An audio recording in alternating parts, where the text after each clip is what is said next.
Okay, what we're going to do today, in honor of our plant series we've had going on, we're going to go out and harvest some mullen out in the country.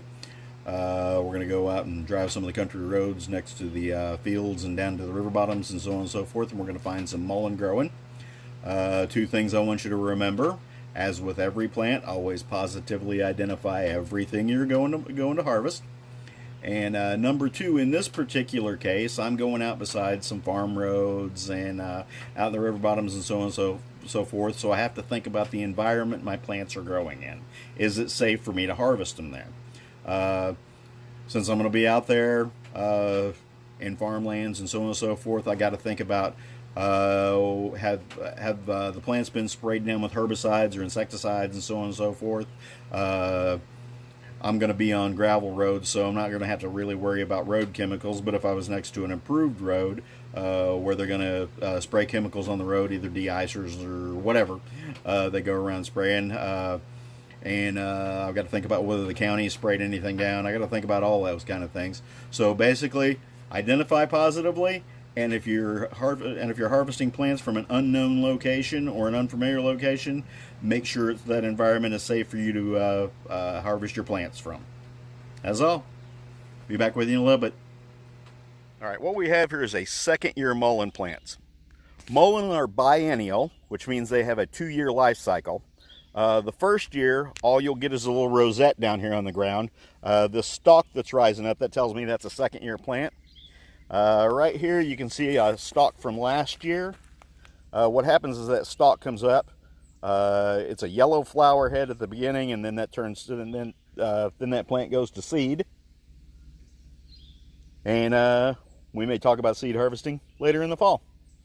Let me look around here and see if I can find a first-year plant. As you can see, there are a lot of second-year plants here, all over the place. Flower stalks from last year. All right, let me pause this and go find a first-year plant. All right, here's a first-year plant. As you can see, it's not growing the stalk in the center. It's just a small rosette, stays low to the ground. All right, this is a young second-year plant growing right next to it, so it's a great example. A little while later, the stalk will look like that. As you can see, it's coming up out of the ground. It's going to shoot up that flower head. And then later that'll go to seed.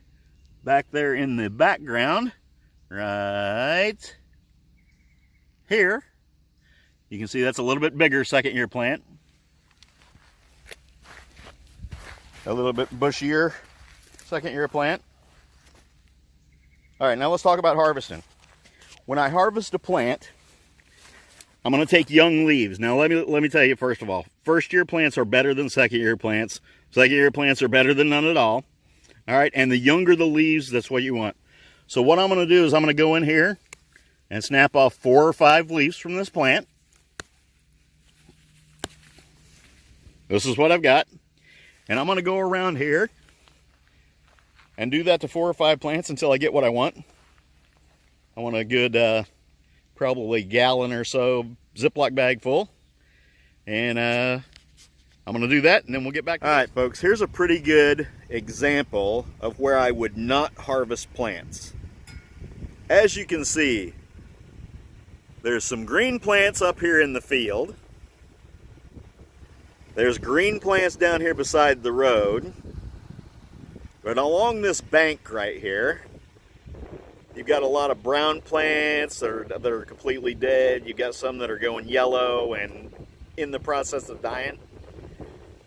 This is generally a pretty good indication that somebody's probably sprayed something here. Now, granted, it could be something environmental killing these plants out that's not herbicide. But better safe than sorry. I probably wouldn't harvest here, and that's really too bad because there's a really nice first-year mullen plant. But this is just a good example of what you want to watch out for when you're out harvesting plants that you didn't grow yourself and you don't know the environment they're growing in. That is all. Okay, I am back home with my haul. The first thing I'm going to do is I'm going to go through all these leaves. All right, and I'm going to make sure there's no critters in them, no really bad spots on the leaves where they've been damaged or bruised, no holes where the bugs have been chewing on them. Mullen doesn't really suffer a lot from pests. There are a few things out there that will eat mullen, but you know, it's not really much of anything at all. Most of these look really good. Pretty leaves. These are both from 1 year and 2 year plants. I didn't really find enough 1 year plants to get my whole haul. See, nice and pretty, green, fluffy and fuzzy. After I've gone through all of these, I actually already started off camera. I'm going to bundle some of them up. Just make little bundles out of it. I'm going to tie those together. There's just a piece of hemp, so it's not going to impart any impurities into my leaves. You can use anything you want to. I use bank line to hang them sometime. I don't know if you can see it, but there's some hanging back there behind me. I'll show you that in a second. Bank line's got the tar on it, so what I would do is I would cut that section off where I hang them with that. Not that I'm really worried about it. It's just a thing. All right, like I said, gonna bundle these up and hang them. Let me show you an alternative method. As an alternative, what I did with these is I took my needle and a piece of bank line, and I just ran that through all the midribs of these plants and hung them up here in a little clothesline fashion. You can dry them in a dehydrator. We're going to talk about preparations just a little bit.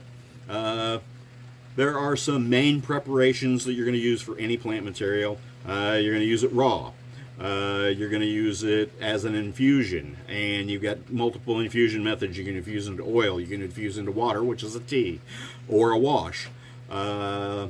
You can infuse directly into fatty material like lards and things like that to make salves. It's a whole bunch of different things, and we'll get into them in the future. You can use them cooked for edibility or for making preparations. There's just a whole myriad of things, and then you've got the more advanced methods of doing. You're doing an infusion, which is basically a tea. You're doing a concoction, which is basically a reduction of all that material, and you use that for woody parts of the plants. As far as mullen goes, all parts of the plant have been used medicinally in history. It's traditionally used for respiratory illnesses, and you can use it. You can smell. You can make it into a tobacco. You can smoke it. You can use it as an infusion, as a tea, and drink it.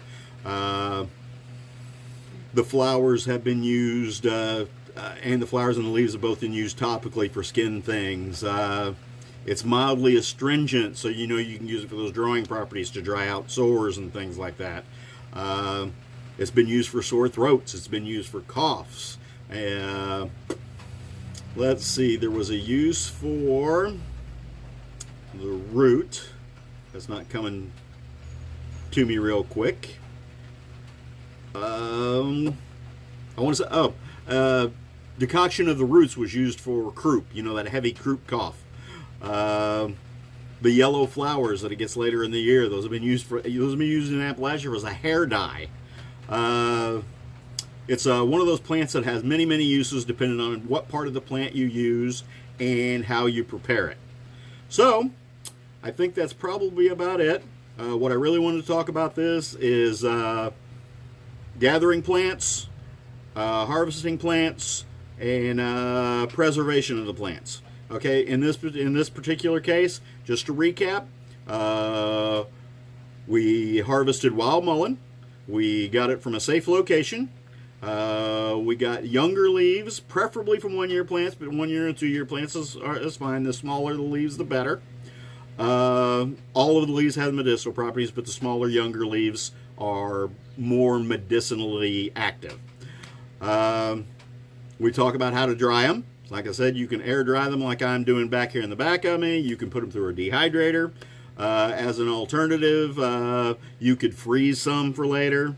What I'm going to do after these back here get pulled down, I'll show you how to use those, and those are the ones we've already prepared and dried. So stay tuned for another video. Thanks for watching, and call all your friends, have them come over.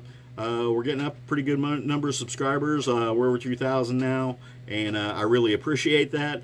I appreciate the folks who have given me shout outs, and I appreciate all of you. And I don't know, maybe it's time to think about doing a giveaway if we get up to about 4,000 or 5,000. I don't know, we'll see. And thanks for watching, and watch all my buddies. They're listed over at the side over there in my channels, or you go to the main channel, they're listed there too. Have a good one. Thanks.